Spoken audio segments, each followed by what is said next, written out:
Rome. D'une petite république, elle est devenue le plus grand empire de tous les temps. Un empire qui a duré plus de 600 ans. À son apogée, cet empire s'étend de Londres à Bagdad. Il affiche sa puissance avec son armée professionnelle, la première de l'histoire.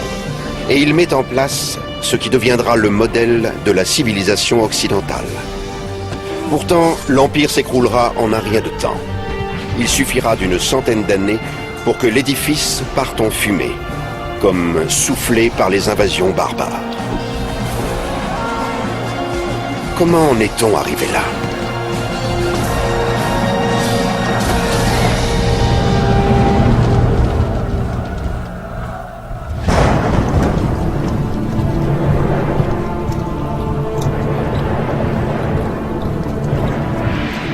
Nous sommes à la fin du IIe siècle avant Jésus-Christ. 100 ans avant la crucifixion du Christ, 10 ans avant la naissance de Jules César. Rome vit une période de transition dont elle sortira fondamentalement transformée. L'époque est à la conquête.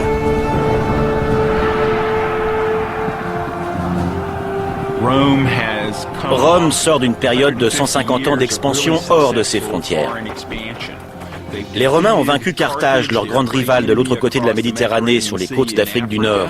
Puis, ils ont poursuivi leur expansion vers le nord et en Espagne, qui s'avérera difficile à contrôler.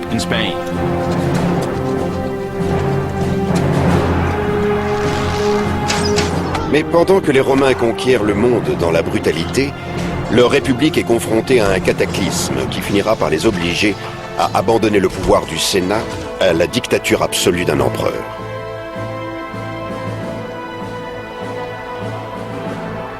Tout commence avec la première guerre barbare.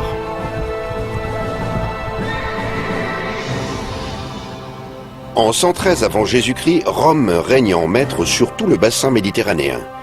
Mais qui dit nouvelle conquête, dit nouveaux ennemis. Les Romains savent que, pas très loin d'eux, dans le nord en particulier, il y a des peuples encore plus redoutables que les armées qu'ils ont vaincues jusque-là. Ils sont donc inquiets que ces peuples-là viennent envahir l'Italie.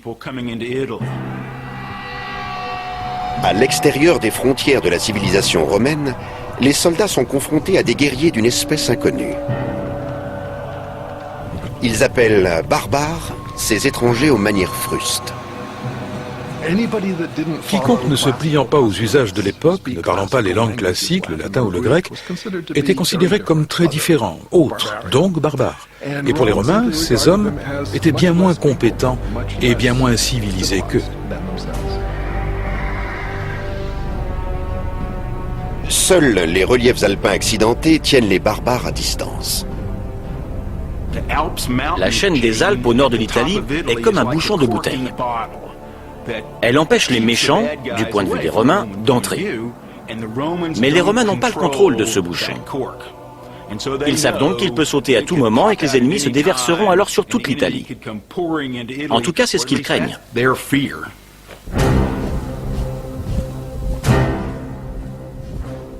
Contre la menace barbare grandissante, se dresse l'armée romaine.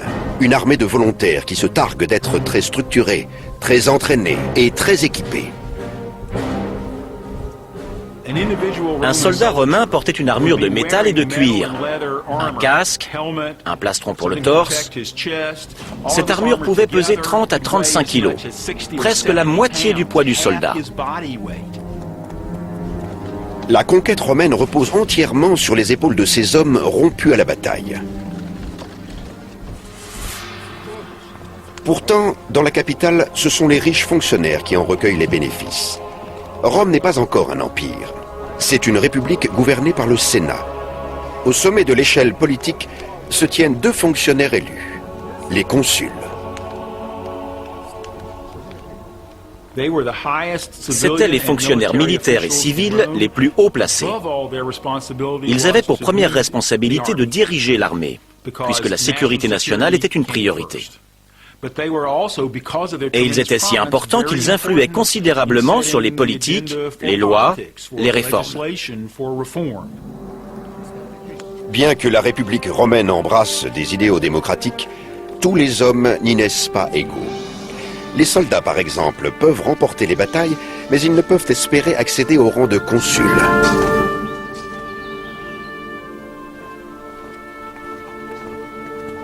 La plus haute fonction est réservée aux membres des familles les plus importantes de Rome, comme celle de Gnaeus Papirius Carbo. Un tout petit nombre de familles monopolisaient les élections consulaires. On avait la conviction que l'honneur provenant de la longue histoire d'une famille distinguée était nécessaire à Rome. Puis, avec l'expansion de Rome, cet honneur ne se fonde plus sur le mérite, mais sur l'argent. Plus Rome conquiert de nouveaux territoires, plus l'argent afflue dans la ville. Et on sent que la richesse va corrompre aussi bien les patriciens que les plébéiens. Que plus l'argent aura du pouvoir dans la société romaine, et sera donc attrayant, plus il s'infiltrera dans le processus politique. En distribuant sa richesse, Carbo peut acheter sa place de consul. En matière de campagne électorale, on s'aperçoit que plus tard dans la République, le système deviendra extrêmement corrompu. Toutes sortes de largesses seront octroyées, toutes sortes de petits cadeaux ou de rémunérations servant à obtenir les voix des uns ou des autres. Mais dans le nord, une nouvelle tribu dangereuse avance. Les Cimbres, partis de leur terre d'origine en Europe du Nord, descendent vers le sud, en direction du territoire romain. Selon Plutarque, le célèbre biographe, les Cimbres sont primitifs et inspirent la terreur. Leur grande taille, leurs yeux gris et le nom de Cimbres que les Germains donnent aux brigands faisaient conjecturer qu'ils étaient de ces peuples de la Germanie qui habitent sur les bords de l'océan septentrional. Menée par le grand chef militaire Boarix, la horde détruit tout sur son passage. Ils étaient caractéristiques des hommes de l'âge de fer. On ne sait pas exactement quelles étaient leurs motivations. Peut-être voulaient-ils attaquer et envahir des provinces qui s'enrichissaient grâce au commerce avec Rome. Peut-être venaient-ils simplement chercher fortune sur une terre près de la Méditerranée qui leur semblait plus riche. Les Cimbres ne sont pas les seuls à être attirés par la richesse grandissante de Rome. En chemin vers le sud, ils sont rejoints par deux autres tribus barbares, les Teutons et les Ambrons. Ces armées barbares conjointes se dirigent tout droit vers un passage des Alpes menant au territoire romain, un col défendu par de simples villageois du Norique.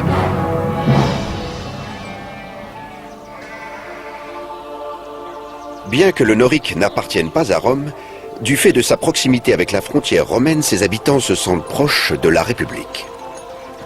Le royaume du Norique correspond essentiellement à l'Autriche d'aujourd'hui. Ses habitants, les Noriques, qui lui ont donné leur nom, contrôlaient les cols alpins. Les Romains comptent également sur les Noriques pour faire du commerce, car ceux-ci sont reconnus pour leur travail des métaux précieux et du fer. Les matières premières dont disposaient les Noriques étaient l'or, l'argent et le sel. Les mines de sel des Alpes étaient un secteur d'activité important. Les Romains avaient besoin de grandes quantités de sel pour la conservation. Il leur était indispensable. Les villages du Norique constituent des cibles de choix pour les impitoyables guerriers cimbres. Avides de butin, ce sont de véritables rapaces, lourdement armés, qui mettent à sac les villages. À cette époque, au IIe et 1er siècle avant Jésus-Christ, les Cimbres avaient des épées, des lances et des boucliers très efficaces. Les casques étaient plus rares. Mais ils étaient entièrement équipés d'armes de grande qualité. Mais les barbares convoitent plus que les richesses des Noriques. Ce que voulaient avant tout les barbares du Nord qui migraient, c'était la terre. Ils n'étaient pas là pour tout rafler et partir. Ils voulaient s'installer juste à côté des Romains. Les petits artisans du Norique n'ont aucune chance face aux guerriers du Nord.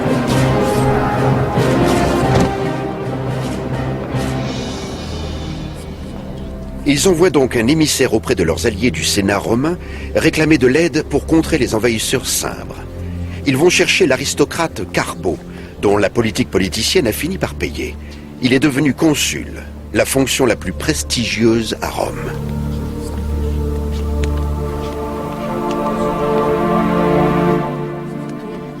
Carbo donne l'ordre de lancer les préparatifs de guerre.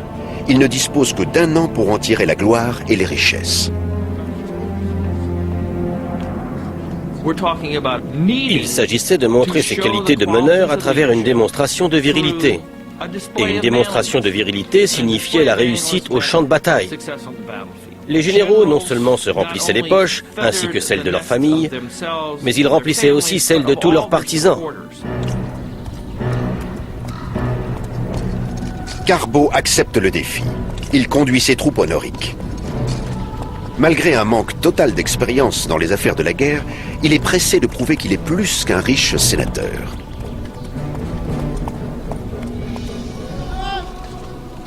Il entre ainsi sur le territoire norique, soutenu par les soldats romains, qu'un siècle de victoire a rendu très confiant. Les Cimbres ont prétendu qu'ils ignoraient se trouver sur un territoire où ils n'auraient pas dû être. Ils ont envoyé des ambassadeurs pour négocier. Les barbares n'ont jamais vu une armée aussi bien équipée et disciplinée. Le chef de guerre Boiarix dit à Carbo que ces hommes ne souhaitent qu'une chose, rentrer chez eux paisiblement. Carbo accepte de les laisser partir. Mais il tire peu de gloire d'une telle trêve. Il va donc élaborer un plan qui lui donnera la victoire dont il a tant besoin.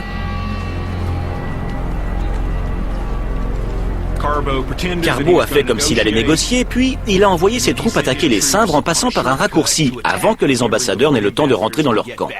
Il était persuadé que cette attaque en traître fonctionnerait. Mais le plan de Carbo se retourne contre lui. Le Romain Carbo s'est montré plus malin que les Cimbres, mais il l'a fait de manière assez déshonorante. Quelques ambassadeurs cimbres en réchappent. De retour dans leur camp, ils racontent la traîtrise. Furieux, les barbares font vœu de venger leurs camarades assassinés. La riposte se fera dans le sang. Le biographe Plutarque a écrit « Leur courage et leur audace, leur force et leur vivacité dans les combats étaient comparables à la violence et à l'impétuosité de la foudre. Rien ne pouvait leur résister. » Menés par 2 chefs de guerre, Boiarix le Cimbre et Teutobode le Teuton, les barbares avancent par vagues incessantes. L'archéologie nous apprend qu'ils avaient de très bonnes armes, en rien inférieures à celles des Romains. Elle nous dit aussi qu'ils avaient une vraie organisation militaire, avec des troupes d'infanterie, des corps d'officiers. On en sait pas mal sur eux, certainement plus que ce que les Romains semblaient avoir compris avant qu'il ne soit trop tard. Le consul Carbo se retrouve soudain loin du confort et des privilèges du monde politique romain. Ici, le pouvoir s'exprime dans la langue de l'acier et du sang. En tant que chef de l'armée, le consul échoue lamentablement. Parce que la fonction de chef de l'armée ne dure qu'1 an, sur le champ de bataille on observe souvent un travail d'amateur. Des incompétents se retrouvent donc en position de commander, ce qui mène parfois les troupes romaines au désastre. Et la bataille du Norique en est un. Finalement, les Romains ont réussi à échapper à l'enfer de la destruction absolue, grâce à un orage formidable. Les éclairs, le tonnerre, la pluie.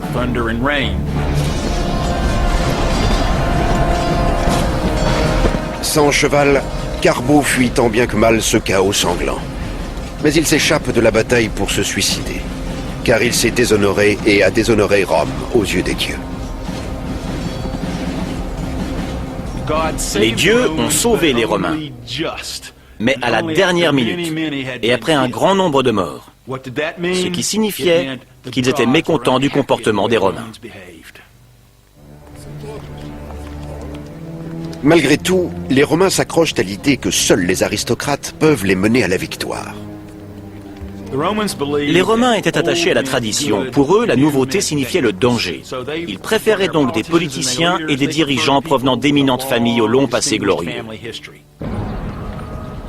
Durant la décennie suivante, une succession de patriciens, tous plus arrogants que compétents, emmènent leurs troupes vers le nord, dans le but de protéger la province romaine de Gaule. Ils doivent affronter les barbares à Tolosa, Burdigala, puis Orazio, autrement dit Toulouse, Bordeaux et Orange.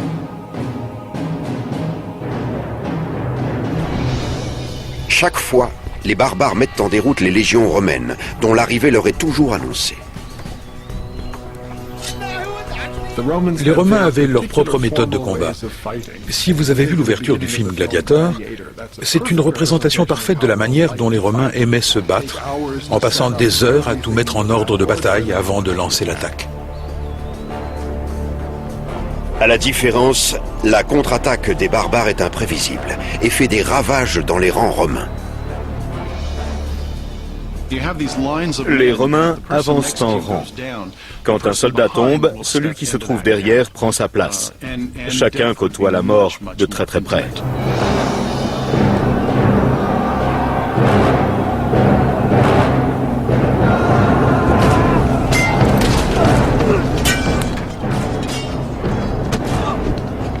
Les pertes sont prodigieuses. À Orazio, par exemple, 80 000 Romains sont massacrés en un seul après-midi.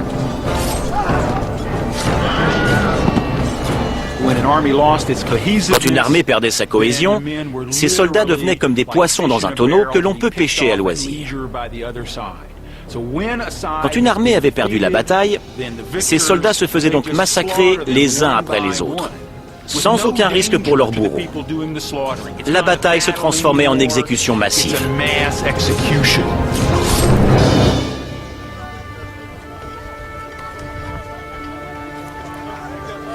À partir de 105 avant Jésus-Christ, les Cimbres et leurs alliés veulent beaucoup plus que les butins et le sang des Romains. Certains membres du clan désirent s'implanter sur ces nouveaux territoires. C'étaient des paysans. Ils faisaient du commerce, ils vivaient dans de petits villages, ils cultivaient le blé et l'orge, le seigle, l'avoine, le millet, tout un éventail de céréales. Ils cultivaient aussi les lentilles, les petits pois, les haricots et d'autres variétés de légumes encore. Le bétail était extrêmement important. Ils élevaient leurs cochons, leurs moutons et leurs chèvres. Cette nouvelle vie domestique inquiète les Romains. Pour eux, la seule chose plus dangereuse qu'un guerrier barbare, c'est une femme barbare. Pour les Romains, la présence des femmes lors d'une invasion signifie l'intention de s'implanter. Autrement dit, ce groupe est là pour transformer sensiblement notre mode de vie, pour menacer nos valeurs fondamentales. Alors que si ce n'est qu'un raid militaire, qu'une bande de jeunes, on pourra y faire face. La présence des femmes donne au tableau un caractère migratoire, une permanence. Et là, il faut une solution plus ferme et à long terme. Il faut donc un chef militaire capable de repousser les barbares une bonne fois pour toutes. Le héros dont Rome a si désespérément besoin va se distinguer à près de 1500 km de là, autour d'une autre frontière âprement disputée, en Numidie, une partie de l'Algérie actuelle.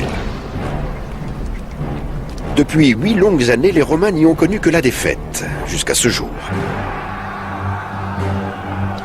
Le nom de leur sauveur est Marius. Avec cran et ruse, il écrase les armées numides du roi Jugurtha.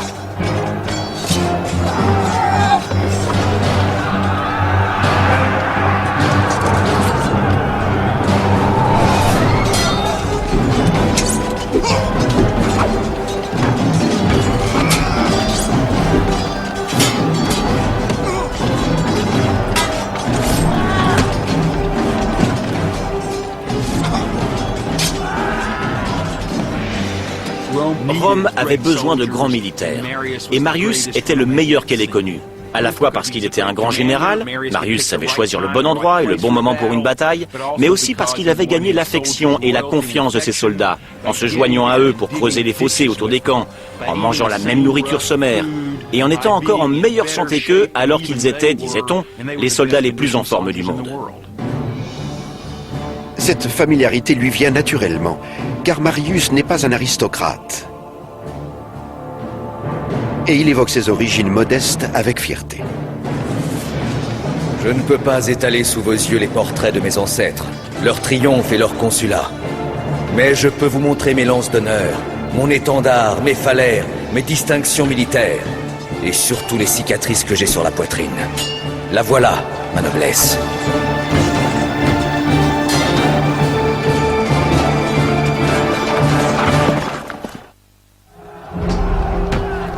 À l'approche des barbares du Nord, c'est donc vers Marius que les Romains se tournent. Il est leur dernier et meilleur espoir. C'est un chef militaire qui a fait ses preuves. Et il vaut mieux prendre les choses au sérieux quand les Cimbres et les Teutons sont en train de vaincre les troupes les unes après les autres. Il faut vraiment régler le problème dans les plus brefs délais, et donc envoyer sur le terrain un chef compétent. Mais sans hommes, même le grand Marius ne pourra rien y faire. Dévasté par une décennie de guerre, Rome est confrontée à une pénurie de soldats. S'il tombe autant d'hommes que lors des batailles contre les tribus germaniques, en 113, 109, 107, 106 et 105, ce sera un grave traumatisme pour la société romaine. Malgré une campagne de recrutement énergique, Marius ne réussit pas à trouver assez d'hommes qualifiés, c'est-à-dire des propriétaires terriens volontaires pour servir dans l'armée. Pour faire partie de l'armée romaine, il fallait être propriétaire, il fallait être riche. Et ceci posait un problème à l'armée, qui à l'époque manquait de bras. La solution de Marius est aussi simple que radicale. Il envoie ses recruteurs chercher de nouveaux soldats parmi la population pauvre et sans terre. Il n'est pas nécessaire d'être propriétaire terrien pour être citoyen romain. Alors pourquoi devrait-on l'être pour être légionnaire? Beaucoup d'hommes souhaitent être soldats. C'est un bon métier, un métier certainement passionnant aussi, qui offre des butins de guerre, du vin, des femmes, des chansons, des occasions de voir le monde aux frais du gouvernement. Aujourd'hui encore, on retrouve ces arguments sur les affiches de recrutement de l'armée. Marius a dit « Tout le monde peut entrer dans l'armée ». Ceci a élargi considérablement la réserve d'hommes dans laquelle puiser pour renforcer les légions. Car dans la société romaine, il y avait beaucoup plus de pauvres que de classe moyenne. La vieille garde juge les recrues à leur revenu, Marius les juge à leur potentiel de combattant. Qui peut résister à un légionnaire pourra résister à un barbare.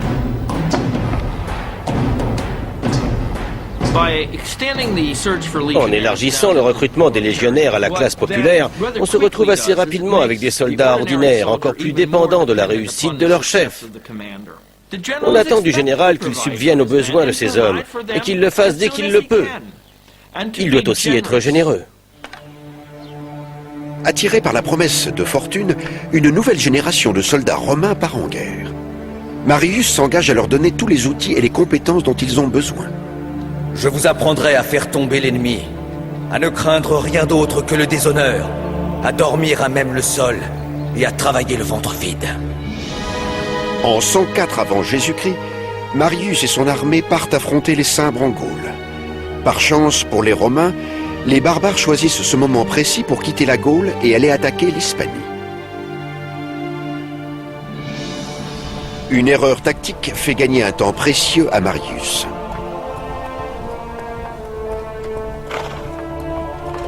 Marius façonne sa nouvelle armée. Il endurcit ses hommes et les prépare aux rigueurs de la vie de soldat, tout en leur apprenant à l'apprécier. Marius est à l'origine de bon nombre d'innovations dans l'armée. Par exemple, il a donné la même enseigne à toutes les légions, une hampe surmontée d'un aigle d'argent. Il a aussi entraîné ses hommes à transporter leur nécessaire pour pouvoir se déplacer plus vite. Il les chargeait tellement qu'ils se surnommaient eux-mêmes les mules de Marius. Il n'avait pas besoin d'animaux pour porter le matériel de campagne. Il avait déjà ses mules à deux pattes. Mais ils étaient plus efficaces, plus flexibles. Les réformes militaires de Marius, parmi lesquelles la standardisation de l'équipement, ont véritablement amélioré la flexibilité des légions. Unies et bien équipées, les mules de Marius sont transformées, mais elles n'ont pas encore fait leurs preuves. 2 années s'écoulent sans que les barbares ne donnent signe de vie, mais la peur qu'ils inspirent ne se tarit pas. Paniqués, les Romains font fi de la tradition séculaire du mandat consulaire limité à 1 an et réélisent Marius consul, le magistrat chef des armées. Pour moi, le problème vient en partie du fait que pour régler la menace provenant du Nord, il a fallu donner à Marius ce commandement extraordinaire en l'élisant consul en 104, 103, 102, 101, 100. En 102 avant Jésus-Christ, la menace fantôme devient enfin réelle. Cimbre, Teuton et Ambron, partis du nord et de l'ouest, croisent la route des Romains. Marius construit une forteresse près d'Orasio, et il envoie des troupes protéger le Noric. Car avant tout, il faut défendre les cols alpins menant à l'Italie. En quelques semaines, les Teutons et les Ambrons, la moitié de la horde barbare, se pressent autour de la forteresse de Marius. Une vision terrifiante selon Plutarque. C'était un nombre infini de barbares, tous hideux à voir, et dont la voix et les cris ne ressemblaient en rien à ceux des autres hommes. Pourtant, Marius force ses hommes à regarder et à apprendre. Marius était un militaire brillant. Il comprenait la vie, le raisonnement et la psychologie du soldat. Marius a donné à l'armée de la République romaine l'assurance qu'elle était capable de vaincre les barbares les plus féroces du monde. Les fortifications tiennent bon. Les Teutons et les Ambrons ne peuvent pas passer. Forts de leurs 150 000 hommes, ils partent vers le sud à la recherche d'un autre passage alpin. Les Romains les suivent à distance, en attendant patiemment le bon moment et le bon endroit pour engager le combat. En effet, Marius a déjà choisi le champ de bataille parfait pour exercer la puissance de son armée peu conventionnelle. Il transfère ses troupes de la forteresse d'Orasio à Aquae Sextiae, l'ancêtre d'Aix-en-Provence. Il donne l'ordre à ses hommes d'y planter leur camp. La position est choisie avec grand soin. Le camp romain est une machine militaire bien particulière. On le plante de préférence sur les hauteurs pour pouvoir repérer les manœuvres ennemies de tout type. Il s'organise selon un quadrillage. Il est entouré d'un fossé profond et de remparts. Chacun y a une place bien définie. Les camps romains ont une caractéristique que celui-ci n'a pas. D'après Plutarque, Marius choisit un poste très avantageux, mais où l'eau n'était pas abondante. Il le choisit, dit-on, à dessein pour animer le courage de ses troupes. Comme la plupart se plaignaient qu'ils allaient souffrir d'une cruelle soif, Marius, leur montrant de la main une rivière qui baignait le camp des barbares, leur dit « C'est là qu'il faut aller acheter de l'eau, au prix de votre sang. » Sur les rives du Rhône, les Teutons et les Ambrons, qui ont installé leurs 2 grands camps l'un à côté de l'autre, disposent d'eau à volonté. Certains d'être plus forts que les Romains, les Ambrons se perdent dans les banquets et les fêtes. Les Romains, en particulier les simples soldats, craignaient les barbares, surtout ceux venus du Grand Nord, des climats les plus froids, parce que les climats rudes forgent des hommes robustes. D'autre part, ces barbares-là étaient bien plus corpulents que les Romains. Ils étaient plus bruyants aussi, et ils sentaient fort du point de vue des Romains, non pas parce qu'ils ne se lavaient pas, ils se lavaient d'ailleurs probablement plus que les soldats romains, mais parce qu'ils se parfumaient différemment, avec de la graisse d'ours. Les Romains, eux, étaient plus habitués au parfum de l'huile d'olive. Les barbares ne suspectent pas le danger qui les menace, alors que près à tout, un petit contingent romain s'approche à pas de loup de leur camp. Les soldats romains avaient toujours peur. Ils n'étaient pas idiots. Ils savaient qu'ils étaient autant en danger de mort que l'ennemi. Pour tuer, ils ne pouvaient pas rester à distance.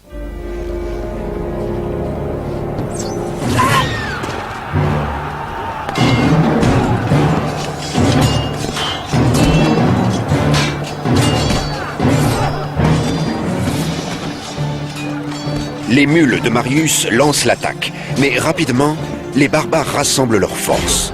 Leur nombre est écrasant. Alors que la défaite guette les Romains, Marius envoie des renforts. Régénérés, ces hommes réussissent à repousser les Ambrons dans leur camp. Puis la bataille prend une tournure étrange, comme le raconte Plutarque. Les femmes, venant contre eux avec des épées et des haches, grinçant des dents de rage et de douleur et jetant des cris horribles, se jettent au milieu de la mêlée. Elles reçoivent des blessures, se voient mettre en pièces sans se rebuter et témoignent jusqu'à la mort d'un courage véritablement invincible. Les femmes barbares étaient toujours sur le champ de bataille. Parfois, elles poussaient les chariots juste derrière les hommes pour les empêcher de battre en retraite. Elles leur barraient le passage. Elles avaient un tel sens de l'honneur et de la liberté que pour elles, il valait mieux mourir que de se replier.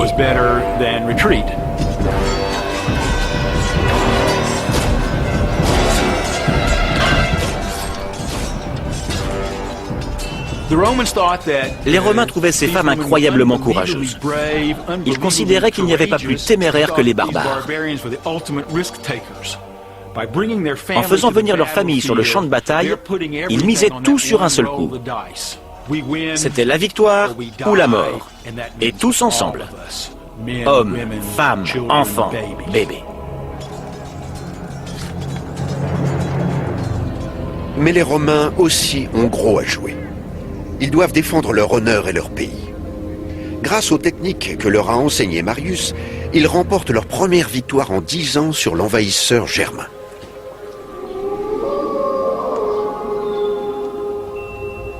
De retour au camp, Marius se prépare à la riposte que lancera certainement Teutobodes, le roi des Teutons. À Aquae Sextiae, il se retrouve dans une position tactique très difficile. Comme toujours, l'ennemi est en nombre beaucoup plus imposant. Mais Marius, toujours doué pour choisir l'endroit et le moment adéquat, sélectionne le terrain avec soin. Il dresse une embuscade avec son fidèle capitaine, Claudius Marcellus. Marius envoie Marcellus et 3000 hommes dans les bois à l'arrière du camp teuton. Il leur ordonne de rester discrets jusqu'à ce que commencent les combats. Les barbares, avides de vengeance, chargent le camp romain au sommet de la colline, comme l'avait prévu Marius. Selon Plutarque, ils se heurtent à un mur d'épée. Marius lui-même se battait en première ligne. Il exécutait les ordres qu'il avait donnés à ses soldats, car il était aussi bien entraîné qu'eux, et beaucoup plus audacieux. Cette bataille met à l'épreuve la philosophie de Marius, qui consiste à faire une armée de soldats assez forts pour rester debout dans leur armure, garder leur position et respecter leur discipline, même face à un ennemi qui charge avec des hurlements et une violence extraordinaire. Ces hommes doivent fondre sur l'ennemi, l'épée en avant, comme une sorte de brise-glace qui dévalerait la colline en emportant tout sur son passage. Pendant que Marius et ses hommes font reculer les barbares, Marcellus et ses cohortes jaillissent des bois. Ensemble, ils éteignent tout espoir de retraite pour le roi Teutobode et ses guerriers. Le décompte des morts défie l'imagination. Les Romains ont massacré plus de 100 000 Teutons. Ils prennent comme esclaves un butin de guerre qui fera la fortune des mules de Marius et de tous ses partisans. Il ne place pas seulement les soldats sous son patronage. Il est très généreux avec tous les Romains de toutes les classes. Marius, en monopolisant le pouvoir au sommet, devient même le protecteur de certains membres de la classe sénatoriale. Dans la fièvre de cette victoire sur les barbares, les Romains élisent à nouveau Marius au poste le plus important de Rome. Pour la première fois de l'histoire, un 5e mandat de consul est confié au même homme. Les Romains craignaient que les barbares débarquent en affluant par les Alpes qu'ils ne contrôlaient pas. Ils craignaient tellement qu'ils viennent ravager l'Italie et mettre Rome à sac qu'ils avaient besoin également de la politique pour les chasser. Car Rome n'est pas à l'abri du danger. Marius n'a anéanti que la moitié des hordes barbares. Les Cimbres, les plus redoutables, rôdent encore. Alors que Marius se trouve à Rome, les Cimbres franchissent les fortifications romaines du Norique. L'ennemi a fini par ouvrir une brèche dans la frontière italienne. Il se met à ravager la plaine du Pô. Le consul Marius apparaît clairement comme le seul homme assez rusé et courageux pour affronter cette nouvelle crise. Il quitte donc précipitamment Rome pour la plaine du Pô, en jurant d'éliminer les barbares une bonne fois pour toutes.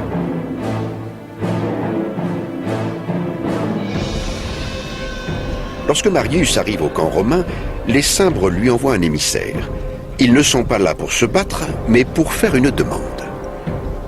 Les Cimbres sont venus le voir et lui ont dit « Nous voulons des terres, nous ne voulons pas nous battre. Nous voulons juste que vous nous donniez des terres comme vous l'avez fait avec nos voisins de l'autre côté des montagnes, en France. »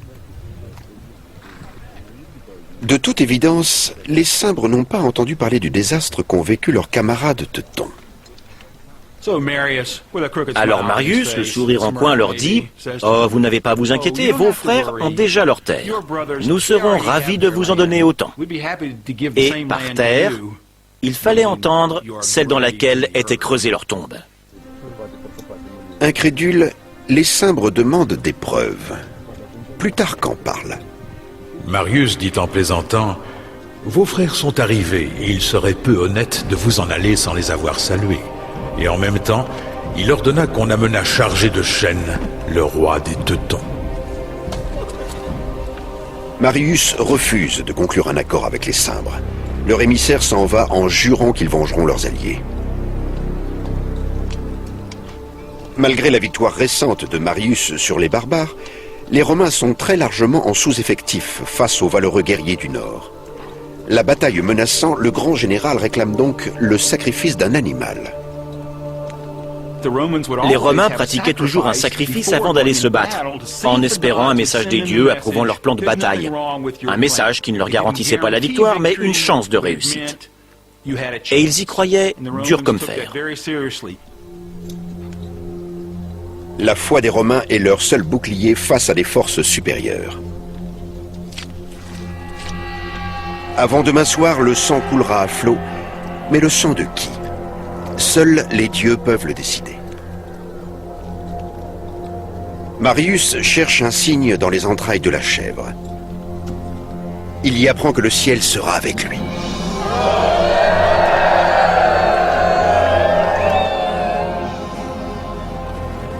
En 101 avant Jésus-Christ, Rome retient son souffle au moment où deux ennemis mortels s'affrontent tout près du hameau de Vercellae, l'actuel Vercelli, en Italie. La cavalerie des Cimbres, forte de ses 15 000 hommes, entre sur le champ de bataille. Elle est suivie de leur redoutable infanterie qui se déplace comme un nuage de sauterelles. Une fois les Romains en place, Marius s'adresse à nouveau aux dieux. D'après le biographe Plutarque, Marius, s'étant lavé les mains, les éleva vers le ciel et fit vœu d'offrir aux dieux une hécatombe. Et l'on dit que Marius, ayant fait son sacrifice, on ne lui eût pas plutôt montré les entrailles des victimes qu'il s'écria « La victoire est à moi ».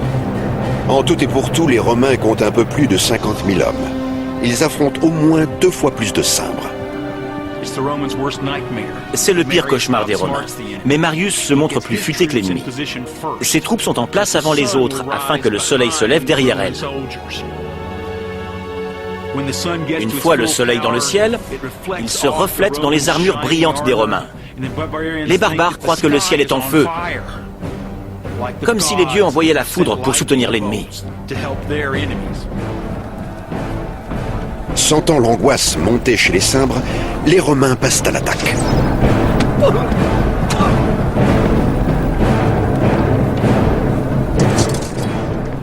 Les Romains ont des archers et des frondeurs, mais ce sont les fantassins qui sont les piliers de la bataille. Et un fantassin baigne dans le sang, il entend les gémissements de celui qu'il tue ou de celui qui se fait tuer juste à côté de lui. Le fantassin ne sait pas ce qui se passe derrière ou à côté de lui, parce qu'il porte un casque.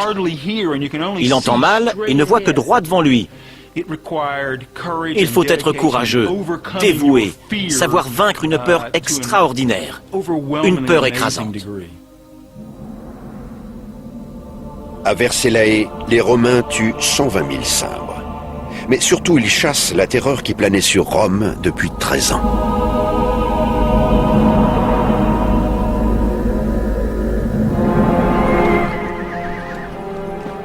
Marius rentre en héros de guerre.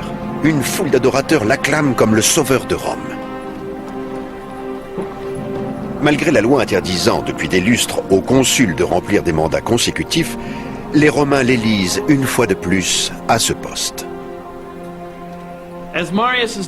C'est ainsi que petit à petit, Marius devient aux yeux du peuple un chef permanent et que l'on se rapproche de l'idée d'être gouverné par un empereur. Voilà exactement ce qui a toujours inquiété l'aristocratie romaine. Une fois la menace barbare écartée, de nombreux patriciens sont ouvertement hostiles à Marius. Pour garder le pouvoir, Marius doit donc chercher du soutien ailleurs. C'est ainsi qu'il déniche des politiciens véreux dont les méthodes incluent la corruption et le crime. En tant que politicien, Marius ne savait pas très bien s'entourer. Dans la bataille politique, Marius manquait d'esprit de décision. Il n'était pas aussi perspicace que sur le champ de bataille au milieu des lances et des épées. Jaloux d'autres étoiles montantes de l'armée, Marius donne l'ordre d'assassiner bon nombre de ses rivaux. Pendant ses mandats, on a couramment recours à la violence plutôt qu'au débat pour régler les différends politiques. Il a sauvé Rome, mais il met à mal le cœur de la République. Pourtant, Marius ne perdra jamais l'amour du peuple. En 86 avant Jésus-Christ, peu avant sa mort, il est élu pour la 7e fois au poste de consul. Il laisse en héritage le pouvoir aux mains des militaires